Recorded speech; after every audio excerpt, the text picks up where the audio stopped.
painfully funny accounts of getting the heave-ho from almost every job imaginable, this humorous book demonstrates it's not the bounce that counts, it's the bounce back. The inspiration for the book was my own experience of getting fired.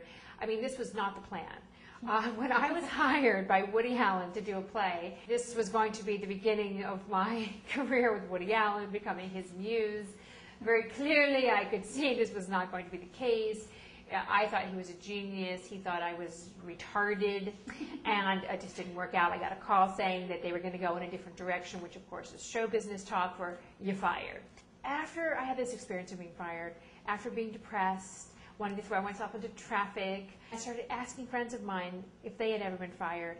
I realized that I really like the stories about being fired more than I like the play that I've been fired from. I might as well wear a t-shirt at all times that says fire me. It's horrible. Actually, it's both. The whole word is horrible. I ladled soup. I've been fired from regular jobs, from stand-up jobs, from movies and television. He said, "You're fired. Get out. I don't ever want to see you here again." Can you tell us some positive aspects that one can take from getting axed from a solid job?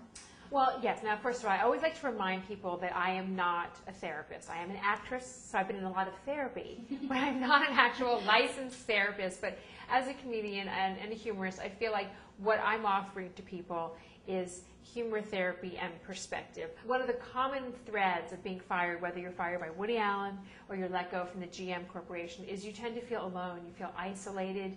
You feel like you're the only person in the world that's ever been fired. Intellectually, you know that's not true, but that's how it feels at the moment. I tend to think that people in the entertainment industry are sort of like experts in the field of rejection. Yeah. You are rejected every day, and you have to find a way to get back out there again. And so to read the stories of how people pick themselves up, rejection after rejection and firing after firing, I think has applications that apply to everyone in every industry. I get letters from people from all over the country who've read the book. Someone wrote me the other day, and she was just fired, and she was so mortified that when she went to the bookstore to ask for my book, she was a little embarrassed to even say the title, Fired. She thought, oh my God, I thought they were going to think I was a loser. You know, statistics are that by the time you're 32, if you live in America, you will have had 9 jobs. Now, if you multiply that by an entire career, we can only imagine how many jobs we're all going to have. I think we have to make our peace with being fired, and hopefully my book, in some small way, will inch us towards that.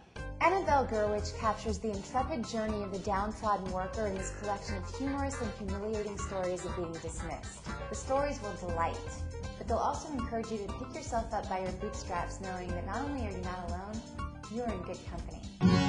Lost my job, 5 months of seniority up in smoke. You're more likely to be hit by an asteroid than never get fired in your lifetime. Walk back home, cold and tired, uninsured and broke. So I think we all have to do something to sort of address this stigma. I think we should have parties and celebrate it. It's not great to be fired, but it gives you a chance to move on. And by the way, the greatest revenge is success.